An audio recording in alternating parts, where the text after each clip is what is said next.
Good morning. ఈరోజు మన topic Gudivada Amarnath. Amarnath good boy అయ్యాడు. నా జీవితంలో గుడివాడ అమర్నాథ్ని అప్రిషియేట్ చేస్తానని నేనైతే అనుకోలేదు. కానీ ఓడిపోవడం సహజం. ఎన్నికలన్నాక పెద్ద పెద్దోళ్ళే ఓడిపోయినారు. ఇందిరాగాంధీ ఓడిపోయింది, ఎన్టీ రామారావు గారు ఓడిపోయినారు, చిరంజీవి గారు ఓడిపోయినారు, పవన్ కళ్యాణ్ గారు 2 చోట్ల ఓడిపోయినారు. కానీ ఓడిపోయిన తరువాత ఎందుకు ఓడిపోయాము అని ఆత్మ పరిశీలన చేసుకొని ఎక్కడ ప్రాబ్లం వచ్చింది, ఎక్కడ డ్రాబ్యాక్స్ ఏమున్నాయనేది కనుక్కొని దాన్ని రెక్టిఫై చేసుకుంటే జీవితంలో బాగుపడతారు. మరొకసారి గెలిచే అవకాశం కూడా లేకపోలేదు. ఈ విషయంలో నిజంగా గుడివాడ అమర్నాథ్ని మనము అప్రిషియేట్ చేయాలి. తన తప్పులు తను తెలుసుకున్నాడు. ఎక్కడ ఓడిపోయాడో, ఎందుకు ఓడిపోయాడో, ఎందుకు అంత ఘోరంగా 92,000 మెజారిటీ వచ్చిందో అపోనెంట్కి, అంత ఘోరంగా రాష్ట్రంలోనే చిత్తుగా ఎందుకు ఓడిపోయాడని ఆత్మ పరిశీలన చేసుకొని అందులో నుంచి బయటపడే మార్గాలు చూస్తున్నాడు. ఇది నిజంగా అభినందించదగ్గ విషయమే. కానీ వాళ్ళ ఓనర్ అయితే ఇంకా ఆ భ్రమలోనే ఉన్నాడు. ముందు గుడివాడ అమర్నాథ్ ఏదో చెప్తున్నాడు, చూడండి. ఫస్ట్ పవన్ కళ్యాణ్ ని ఎవరెవరు తిట్టారో వాళ్ళందరూ ఓడిపోయారు. వల్లభనేని వంశీ దగ్గర నుంచి కొడాలి నాని, పవన్ కళ్యాణ్ ని ఎవరెవరైతే తిట్టారో మొత్తం ఓడిపోయారని అడుగుతున్నాడు జాఫర్. 164 మంది ఓడిపోతే అందరూ ఓడిపోయారు. పవన్ కళ్యాణ్ ని తిట్టినోళ్లే కాదు, మొత్తం 164 మంది ఓడిపోయారు. కాపులు బ్రహ్మరథం పట్టారు పవన్ కళ్యాణ్కి. ఈసారి 80% మంది కాపులు గుద్దేసినారు అని చెప్పి ఏదో లెక్క చెప్పుకొని వచ్చాడు. అది చెబుతూనే పవన్ కళ్యాణ్ యొక్క ఇంపాక్ట్ విశాఖపట్నం, గోదావరి జిల్లాలు, కృష్ణా, గుంటూరు వరకే అని ఏదో ఒక ఆయనకు తెలిసిన లెక్కలు చెప్పాడు. చూడు అమర్నాథ్, పవన్ కళ్యాణ్ యొక్క ఇంపాక్టు ఎలా ఉంటుందో నేను చెప్తా విను. ఎలా ఉన్నిందో ప్రతి నియోజకవర్గంలో 175 నియోజకవర్గాలు తీసుకుంటే, you name any constituency, minimum 10 నుంచి 15 వేల వరకు జన సైనికులు కావచ్చు, మెగా అభిమానులు కావచ్చు, కాపు సామాజిక వర్గానికి సంబంధించినటువంటి వాళ్ళు ప్రతి నియోజకవర్గంలోనూ ఉన్నారు. సో ప్రతి నియోజకవర్గంలోనూ పవన్ కళ్యాణ్ ఇంపాక్టు మొన్న ఎన్నికల్లోనే కాదు, ఎప్పుడు ఎన్నికలు జరిగినా ఉంటుంది. అమర్నాథ్, ఈ పాయింట్ ఒకటి గుర్తుపెట్టుకో. Point number 1. పాయింట్ నెంబర్ 2, మాకు 40% ఓటు బ్యాంక్ వచ్చింది. 80% కాపులు కూటమికి వేశారు, 20% మాకేశారు.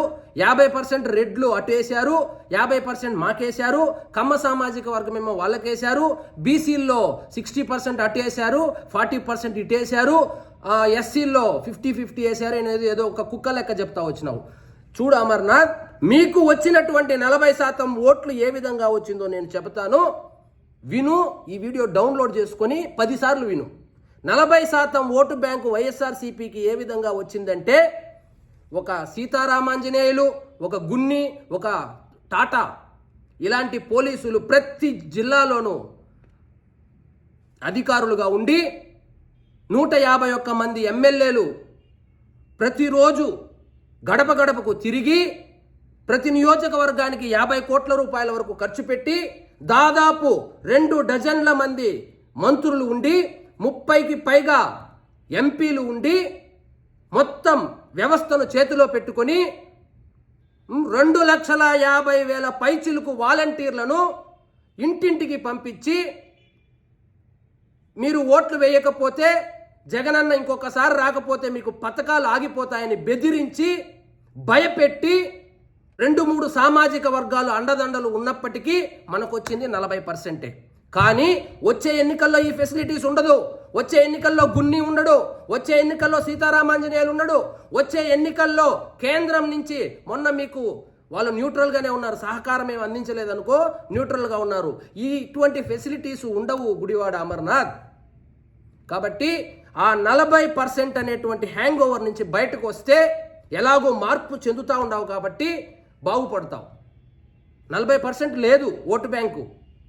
ఆ 40% ఏమి జగనన్నను చూసి వేసింది కాదు. బెదిరించి భయపెట్టితే, అధికార దుర్వినియోగం చేస్తే వేసింది. అధికారంలో ఉన్నప్పుడు ఎన్నికలకు పోతే ఆ 40% వచ్చింది. వచ్చే ఎన్నికల్లో 2029లోనే వస్తుంది. జెమినీ లేదు. ఆ 2029లో ఇన్ని ఫెసిలిటీస్ ఉండవు గుడివాడ అమర్నాథ్. కాబట్టి మొత్తానికి ఒక మంచి పని చేసినావు. ఓటమి ఎందుకు వచ్చింది అనే విషయాన్ని కూలంకషంగా దాని లోతుల్లోకి వెళ్ళి తెలుసుకోవడం మంచి ప్రయత్నం. అదే వీడియోలో ఇంకోటి అంటావు, ఏందది?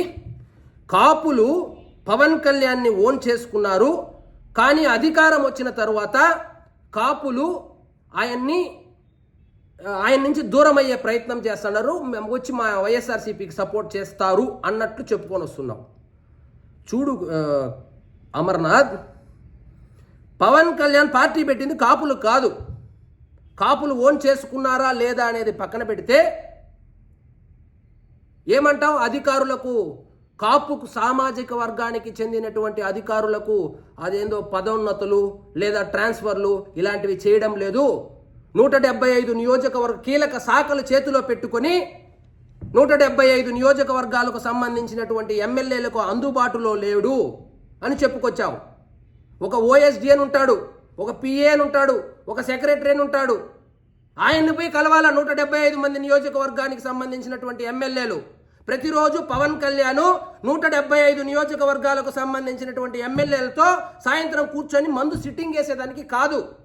ఆయన ఒక డిప్యూటీ చీఫ్ మినిస్టరు, కీలక శాఖలు నిర్వర్తిస్తున్నాడు, సినిమాలు చేసుకుంటున్నాడు. మీకులాగా అక్రమ సంపాదన లేదు కదా. కాబట్టి పవన్ కళ్యాణ్ అందుబాటులో లేడు అనేది పచ్చి అబద్ధం. ఇంకోటి అంటావు, కాపులు మాత్రమే ఓన్ చేసుకున్నారని. అది కాపు సేన కాదు గుడివాడ అమర్నాథ్. కాపులు మాత్రమే ఓన్ చేసుకొని ఉంటే తిరుపతిలో ఎట్లా గెలుస్తాడు? తిరుపతిలో ఎంత మెజారిటీ వచ్చిందో తెలుసా? మీ జగన్మోహన్ రెడ్డి కన్నా 300 ఓట్లు ఎక్కువ వచ్చినాయి. రాజకీయ విశ్లేషకులు ప్రతిసారి అర్ధ రూపాయ రాజకీయ విశ్లేషణలు చేస్తూ పవన్ కళ్యాణ్ ఇంపాక్ట్ వైజాగ్, ఉత్తరాంధ్ర మరియు గోదావరి జిల్లాల వరకే ఉంటుంది, కృష్ణా జిల్లాల్లో కొంతవరకే ఉంటుంది అనేది నిజంగా బుల్షిట్. పవన్ కళ్యాణ్ ఇంపాక్ట్ రాయలసీమలో చాలా బలంగా ఉంటుంది. రాయలసీమలో దాదాపు 24 నియోజకవర్గాలను ప్రభావితం చేయగలుగుతాడు. రాయలసీమలో బలిజ సామాజిక వర్గం గంపగుత్తుగా ఈరోజు జనసేన వైపు ర్యాలీ అవుతోంది. ఆ విషయమైనా తెలుసా మీకు? రాయలసీమలో జగన్మోహన్ రెడ్డి వైఎస్ఆర్సీపీ ఎక్కువ సీట్లు గెలుచుకోవాలంటే ఖచ్చితంగా బలిజ సామాజిక వర్గం యొక్క అండదండలు ఉంటేనే అవుతుంది. కానీ ఇప్పుడు ఆ బలిజ సామాజిక వర్గము వైఎస్ఆర్సీపీకి దాదాపుగా పూర్తిగా దూరం అయ్యింది. కాబట్టి ఏం చెప్తానంటే, జగన్మోహన్ రెడ్డి ఇంకొకసారి ముఖ్యమంత్రి కావాలంటే రాయలసీమలో మెజారిటీ సీట్లు గెలుచుకోవాలి. మెజారిటీ సీట్లు గెలుచుకోవాలి అంటే బలిజ సామాజిక వర్గం అండదండలు ఉండాలి. బలిజ సామాజిక అండదండలు ఇప్పుడు వైఎస్ఆర్సీపీతో లేదు. వాళ్ళు కూటమి వైపు, కొంతమంది టీడీపీ వైపు, మెజారిటీ జనసేన వైపు ర్యాలీ అవుతా ఉన్నారు. ఈ విషయం తెలుసుకుంటే మంచిది. కాబట్టి ఇంకొకటి, పవన్ కళ్యాణ్ని ఓన్ చేసుకుంది ఒక కాపులే కాదు, సనాతన ధర్మం అని చెప్పినప్పుడు మొత్తం హిందువులు ఓన్ చేసుకున్నారు. హిందువులు అంటే బీసీలు ఉంటారు, కాపులు ఉంటారు. కాపులు దూరం అయిపోయినారు.